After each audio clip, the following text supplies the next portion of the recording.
Hello everyone, कैसे हैं आप सब। जय श्री कृष्णा। आज हम आपको बताएंगे कि कैसे डूबी थी द्वारका और आज भी इसके मिलते हैं अवशेष। भगवान श्री कृष्ण ने मथुरा वृंदावन को छोड़ने के बाद समुद्र तट पर द्वारका नगरी बसाई थी।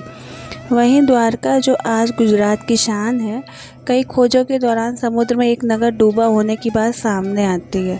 दरअसल समुद्र में समाई यह नगरी द्वापर युग में कान्हा द्वारा बसाई गई द्वारका ही है, जो कौरवों की माता गांधारी और ऋषियों द्वारा दिए गए शाप के कारण तहस नहस हो गई। अब आपके मन में सवाल उठेगा कि भगवान की बसाई नगरी को भला ऋषि क्या श्राप देंगे। आइए जानते हैं इस घटना की पूरी वजह। महाभारत के युद्ध में पांडवों की विजय हुई। श्री कृष्ण ने युधिष्ठिर को राजगद्दी पर बैठाया और राज से जुड़े नियम कानून उन्हें समझाकर वे कौरवों की माता गांधारी से मिलने पहुंचे। कान्हा के आने पर गांधारी फूट फूट कर रोने लगी और फिर क्रोधित होकर उन्होंने श्राप दिया कि जिस तरह तुमने मेरे कुल का नाश किया है, तुम्हारे कुल का भी अंत इसी तरह होगा। श्री कृष्ण साक्षात भगवान थे, चाहते तो इस श्राप को निष्फल कर सकते थे, लेकिन उन्होंने मानव रूप में लिए अपने जन्म का मान रखा और गांधारी को प्रणाम करके वहां से चले गए। श्री कृष्ण के पुत्र साम ने अपने मित्रों के साथ हंसी ठिठोली कर रहे थे। उस समय महर्षि विश्वामित्र और कर्म ऋषि ने द्वारका में प्रवेश किया। जब साम के नवयुवक मित्रों की दृष्टि इन महान ऋषियों पर पड़ी तो वे इन पूर्ण आत्माओं का अपमान कर बैठे।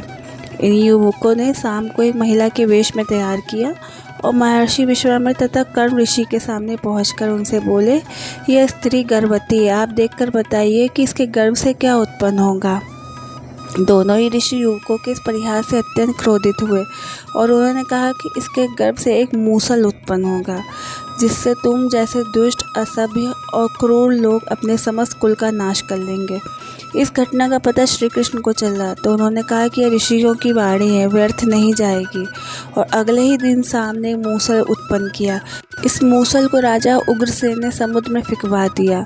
साथ ही श्री कृष्ण ने नगर में घोषणा करा दी कि अब कोई भी नगरवासी अपने घर में मदिरा नहीं बनाएगा, क्योंकि कृष्ण ही चाहते थे कि उनके कुल के लोग और संबंधी मदिरा के नशे में कोई अनुचित व्यवहार कर परिवार सहित एक दूसरे का नाश कर बैठे।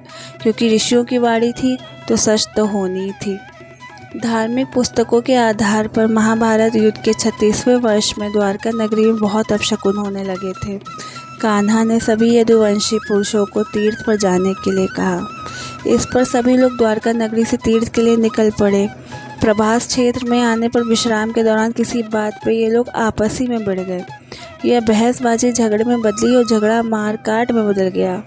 इस दौरान ऋषियों का शाप इस रूप में फलीभूत हुआ कि साम ने जिस मूसल को उत्पन्न किया था, उसके प्रभाव से प्रभास क्षेत्र में खड़ी एरका घास को लड़ाई के दौरान जो भी उखाड़ता, वो एरका घास मूसल में परिवर्तित हो जाती। ऐसा मूसल जिसका एक प्रहार ही व्यक्ति के प्राण लेने के लिए पर्याप्त था। इस लड़ाई में श्री कृष्ण के पुत्र प्रद्युम्न भी मारे गए। सूचना मिलते ही कान्हा प्रभास क्षेत्र पहुंचे। अपने पुत्र और प्रियजनों को मृत देखकर श्री कृष्ण ने क्रोध में वहां खड़ी एरका घास उखाड़ ली और हाथ में ही आते उस घास ने मूसल का रूप ले लिया। लड़ाई में जो लोग बचे रह गए थे, जिन्होंने अपने परिजनों को मारा था, श्री कृष्ण ने एक एक बार से उन सभी का वध कर दिया। अंत में सिर्फ श्री कृष्ण, उनके सारथी दारुक और बलराम बचे। इस पर श्री कृष्ण ने दारुक से कहा कि हस्तिनापुर में जाकर अर्जुन को यहाँ ले आओ। फिर बलराम को वहीं रुकने को कहा और स्वयं अपने पिता को इस संहार के बारे में सूचित करके द्वारका चले गए। कान्हा ने वासुदेव जी को इस संहार के बारे में बताया और कहा कि जल्द यहाँ अर्जुन आएंगे।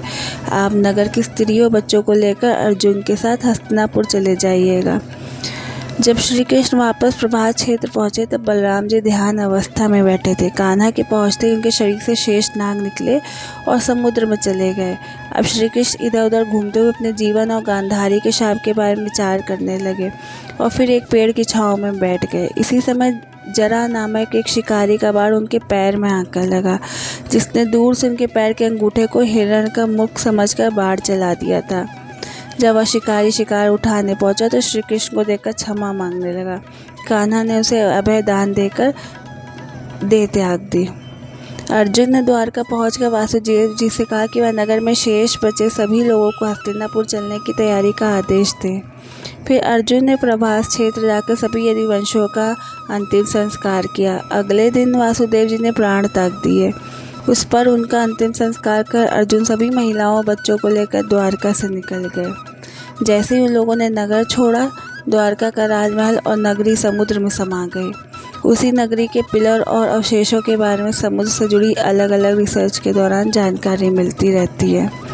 भारत से सटे समंदर अपने आप में कई रहस्य समेटे हुए हैं। समंदर के नीचे आज भी ऐसे कई साइट्स दबी हुई हैं जिनके बारे में किसी को नहीं पता। कुछ वर्षों पहले एक ऐसी थी जगह की खोज हुई जिसके बारे में जानकर हर कोई हैरान था। द्वारका नगरी जो गहरे समुंदर में मौजूद है।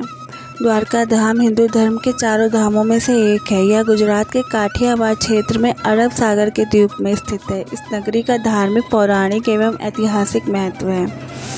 ऐसी मान्यता भी है कि मथुरा छोड़ने के बाद अपने परिजनों व यादव वंश की रक्षा हेतु भगवान श्री कृष्ण ने भाई बलराम तथा यादव वंशियों के साथ मिलकर द्वारकापुरी का निर्माण विश्वकर्मा से करवाया था। यदुवंश की समाप्ति और भगवान श्री कृष्ण की जीवन लीला पूर्ण होते ही द्वारका समुद्र में डूब गई। माना जाता है इस क्षेत्र का प्राचीन नाम कुशस्थली था। धार्मिक दृष्टि से द्वारका को सप्तपुरियों में गिना जाता है। वर्तमान में स्थित द्वारका गोमती द्वारका के नाम से भी जानी जाती है। यहाँ 8वीं शताब्दी में सनातन धर्म की रक्षा और प्रसार के लिए आदि शंकराचार्य ने द्वारका पीठ की स्थापना की थी। आधुनिक खोजों में भी इस क्षेत्र में रेत एवं समुद्र के अंदर से प्राचीन द्वारका के अवशेष प्राप्त हुए। द्वारका की स्थिति एवं बनावट समुद्र के बीच द्वीप पर बने किले के समान में। वर्तमान में गोमती द्वारका और बेट द्वारका एक ही द्वारकापुरी के 2 भाग हैं। गोमती द्वारका में ही द्वारका का मुख्य मंदिर है जो श्री रणछोड़ राय मंदिर या द्वारकाधीश मंदिर के नाम से मशहूर है। यह मंदिर लगभग 1500 वर्ष पुराना है। मंदिर 7 मंजिला है। इस मंदिर के आसपास बड़े हिस्से में जल भरा है, इसे गोमती कहते हैं। इसके आसपास के कई घाट हैं जिनमें संगम घाट प्रमुख कहते हैं। इस मंदिर में भगवान की काले रंग की 4 भुजाओं वाली मूर्ति है। इसके अलावा मंदिर के अलग अलग भागों में अन्य देवी देवताओं के मंदिर एवं मूर्तियां स्थित हैं। मंदिर के दक्षिण में आदि गुरु शंकराचार्य द्वारा स्थापित शारदा मठ भी है। अगर आपको मेरा ये वीडियो पसंद आया हो तो please like, share and subscribe कीजिए। Thank you. जय श्री कृष्णा।